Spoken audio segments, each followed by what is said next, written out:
back to the Prosperous Feminine podcast. I am so excited to be back. I needed a hiatus for a little bit. Do you ever one of those things where you just stop yourself and wonder what's going on, what's happening, what am I doing, right? And so I took a little time off this summer to be with friends, to dance, and I finally have my creative energy back. And I just realized that we all have our own cycles of creativity, right? So, I really want to warmly welcome you back and coming back in. And I want to talk about something that I woke up with this morning that might feel overwhelming or confusing and even a little scary. And that's AI. Right? And you've probably seen the headlines about jobs disappearing and businesses collapsing and everything changing so fast, we can actually hardly catch our breath. On top of all of the geopolitical intensity that's going on. And so I see people pulling back. I see women stepping back. And I'm going to say this and I'm going to say it again and again, that now is not the time. Never is the time again in the history of humanity for women to play small or to go back to what's known, which is patriarchal behavior, which is us playing small, us being scared, us stepping back, us staying in financial insufficiency and silencing our voices. We can't afford it anymore at all. And I see there's a potential quagmire of all the noise and the intensity and the unfathomable things that we're seeing, that women get scared and they retreat right at the moment where we can meet the moment and rise. We have to meet this moment and not be quiet anymore. Even if you are the most introverted person, this cannot be the way it goes in the future, is to go back to those trained and ingrained behaviors around silencing and financial insufficiency. Are you picking up what I am sharing with you here, right? About this is a vulnerable time for women rising into the feminine to not go do those things. I feel very activated. I'm going to speak up very, very boldly about it. I'm going to continue to do that. But here's what I want you to know, that in this AI revolution, I've actually lived through a revolutionary like this before. And I can promise you there is a way through, not to just survive with AI, but to thrive because of it. So actually, I want to take you back to 1995, long time ago. I was the VP of ad sales for a video gaming magazine. And I remember those days when an AOL disc was inserted in the shrink wrap of the magazine. So it came in a bag and there was a disc inside of there. And some of your favorite magazines had that disc in there, right? That was the internet being born. You held that in your hands. Let me be honest with you. At first, I hated it. I thought it was a nonsense. Who wants to sit and download stuff where there's this bar on your screen screaming at you? Do you remember that? It was like, at CompuServe and all those things, right? And bad email. And who would want to waste hours on this World Wide Web, right? A giant distraction. And we used to do things in person and talk to people. We didn't even have the advanced phones that we have today, right? And then one day, my boss put a 19-year-old video game hacker named Kurt into my office. He'd been tinkering with game engines and exploring the World Wide Web long before you and I ever heard the word internet. Okay? Smart kids were doing this. And one day it hit me. The internet wasn't a toy. I was furious at her for putting him in my office until I started listening to him. And it clicked. This was giving us our power back. It hit me hard. For the first time since I'd been on the planet, consumers weren't stuck with one-sided media or filtered news, right? We now had our own access to information, our own choices, and our own voices. And that changed everything for me. I jumped in. And not long after that, Microsoft recruited me and hired me to help them build MSN into a leading ad platform. In those days, I was walking into executives' offices that only knew about television advertising and did not have a computer on their desk. We were pushing a rock up a hill, and it was epically hard, and it was super fun. because we were in the heyday of this technological revolution being born. I was one of the many that helped launch the internet, right? But let me tell you, people were scared. Jobs were lost. Industries flipped upside down. The economy shifted overnight in the internet boom. And yet, those who embraced it, they learned to be nimble, to be agile, and to partner with the change because those are the ones who thrived. It became my exit strategy out of corporate America, earning my way out financially free at 47 because I embraced the onslaught and birth of the internet. And if you remember how fast it was, okay? So now I want to fast forward to now, to today. Just like in 1995, people are scared.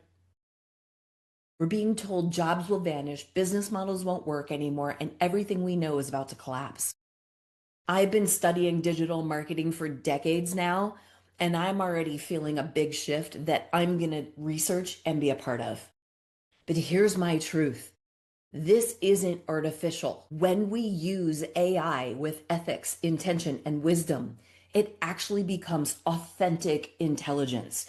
It's a competitive advantage. The rest of the world is using it, and I'm not using it because the rest of the world is using it. It's because it can track with my brain. It is a creative outlet. It is a brainstorming buddy. It will create distinctions from your big umbrella of everything you know, think, and feel, right? And one of the biggest areas that it amplifies is our ability to earn money ethically. Okay, you with me so far? And so when you stop resisting and start befriending AI, what I'm calling authentic intelligence, because a lot of the underpinnings of it was built on the idea of exploring and discovering how human consciousness works. So every day it gets more intelligent. I'm not worried about the takeover that it feels like it is because I've already lived through the internet revolution and I was one of the evolutionaries on the cutting edge, riding that wave, watching and tracking the advancements, and I'm doing it again now. I don't want you to be afraid of authentic intelligence when you as an ethical woman learn how to use it correctly. Why? Because you collapse the time it takes to create, market, and deliver your brilliance. It frees you up to focus on real income producing ideas that are polished, that are clear, that have results oriented language so that you can book clients, enroll clients, deepen relationships, offer your services at a higher level, reaching more people. Okay. So there are a lot of reasons to be in this. Now, I'm going to say something right now that you might not like, but I think you might need to hear.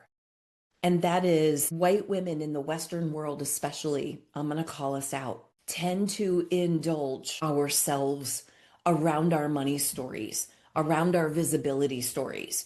And we use them as blocks, excuses, and reasons to procrastinate. When I was in Africa, a few months ago, being with the Maasai women who stand on the side of the road, having harvested honey, having built little trinkets and jewels and jewelry and sharing their culture with the tourists for money for their tribe, not one of them is afraid of what they're selling or is afraid to ask for the business. Okay. And it really showed me a lesson on we indulge our stories, our frailties, and we allow ourselves to fall backwards. And we forget that we are standing at the forefront of the feminine having financial power. I am here for the feminine financial awakening. Are you ready for your part in that? Then befriending AI and using it in a way that creates authentic intelligence is the way forward. Okay. So I'm going to give you 3 secrets to befriending AI as authentic intelligence because we make it our own. This is not a takeover. This is not something that you need to be led around by the nose and you just go in AI and just like tell me some wisdom for today, because it feels like plagiarizing the entire world, right? Where you can harness whole people's bodies of work. But what we need to do is set it up in a way, and I'm going to give you some practical ways to do that in how you can make it your own. Okay, so the first secret is you see it as a partner, not a predator, because it isn't here to compete with your brilliance. It's here to support it, to amplify it. One of the things I've seen it do is things that I have energy for and I have some level of articulation for, but I don't have the ability to actually translate it into language that's usable. I tend to speak really lofty. How do I bring it down to earth kind of language? It has become my partner in that. So I get to stay in my creative genius, yet I get to put my work out into the world in a way that people can resonate with and can hear because of the way that I speak and that I speak a very high level spiritual language and I speak in energetics, right? And so I need a way for people to understand what I'm saying without sounding like I'm so woo-woo, they don't understand me, right? And so that moment you flip that mental switch from partner to predator, you gain power instead of staying in fear. This is not a masculine tool, especially like a chat GPT. It is a mixed group of masculine and feminine on their board, and that they are working, their whole idea was to develop a process around understanding human consciousness. Okay. So I don't know about you, but I'm willing to play with that. And I have clear sovereignty. This is another area I want you to have sovereignty around, where you're the partner, you're the leader, and you're in the power seat. This is not a predator trying to take things from you at all. In fact, I find it to be the opposite, because I'm in charge and I want you to be in charge. Okay. The second thing is let it amplify your feminine earning power. So use AI to take repetitive tasks off your plate. The places where you default or you use overwhelm and time management as an excuse to not be out on social media, be in front of clients, booking clients, making offers, you need to take it off your plate so you can spend time in your genius zone and get out of overwhelm and start coaching, creating, and serving clients and making offers, because that's where the money flows, right? The third thing, like never before, and one of the reasons that I took some time off was because I am witnessing something unfolding before my eyes and I want my brain to be able to read the room. Now, as a wildlife photographer, one of the things I pride myself on is I can read a habitat and I can track behavior. And it is a ingrained skill set in me, which is why I am not afraid of predators. I just came back literally less than 10 days ago of walking with pumas. And then there are two specific pumas who tend to walk straight to me, and I have to whip out my iPhone because I got too much lens, right? And I am not afraid of them. I'm with them in their power. And I'm going to share with you about the puma medicine coming up in another episode. But we've got to stay nimble and sovereign, just like the pumas, because the women who will thrive, the women who will make money more than their savings, will be the ones who pivot with grace. And business models are shifting really fast. It's not a one size fits all market anymore. It's not a guru sell you the template because they've made the millions off the template. They're selling that template to so many people that we burn those templates out. We need to know what's the right model for you, because you don't need to control all of that, right? You need to stay fluid and bring your sovereignty into how you adapt. What we could sell in January was different than what we could sell in March of this year. And what we could sell in March of this year was different from what we could sell in April of this year. And now what we could have sold in May is different than what we can sell in September. And so I'm not trying to scare you. I'm trying to motivate you to become nimble and agile, right? I'm even shifting the nature of my courses and my programs and my coaching offerings to be really nimble and agile so that we can keep pivoting, pivoting, pivoting. And the pivots become fun. It puts the fun back in the business and takes the heaviness, the long, hard, arduous launches out of this whole thing. Okay. And so, one practical way that I want to support you in making AI your own is to not just accept the default voice of AI. Let it spit out something. AI spits out something generic. And then you go, see, it's not me. But here's the truth. You have to train AI to know you. Tell it your values, your beliefs, your stories, what you help clients achieve, who you serve, why your work matters, why it's important to you. Share the names of the certifications that you have, the trainings, even your favorite phrases, right? When you start to do this, AI reflects your authentic voice. It stops being artificial and it becomes your default voice and it becomes authentic. It's a tool you train to be authentic, which is how you make it your own, how you stay in your own lane, and how you get it to sound like you. Some people sound like the girl next door. I tend to be empowering, spiritual, and a little bold, right? And what's your voice? How do people perceive you? Maybe you're soft and you're an introvert, but you have powerful things to say, right? And you want to speak in a positive, affirmative language, right? And so here's your challenge I'm going to give you. Pick one piece of your business you normally dread. Maybe writing a social post, brainstorming a workshop outline, drafting an email, and run it through AI and then edit it with your truth, your humor, and your energy. And that's how you start turning artificial into authentic intelligence. Okay. And this is the moment that we're in. AI isn't just about technology. It's about power shifting back into our hands, just like the birth of the internet did the same thing for us. It's about freeing us from endless hustle and busy work and getting us out of our money story indulgences and back out there having impact, making a difference, meeting the moment. We're going to need to keep meeting the moment. You can see I'm so passionate about this. I'm getting choked up, right? Because this is what's going to create impact and income right now, not as something everyone else talks about, but where you, my friend, you, my sister, can step forward and make a difference. And that's exactly what the era of the prosperous feminine is about. For too long, we've been taught to work harder, push more, contort ourselves into models that don't honor us, right? And authentic intelligence changes that. It allows us to earn more in less time with greater authenticity, meeting clients in a moment they don't fully understand. When you show up and you name it and you meet that moment, right? It helps you embody prosperity on your terms and meet a client when they most need you. If you remembered in COVID, people's backyard problems became their front yard problems. COVID changed everything. This is the same thing.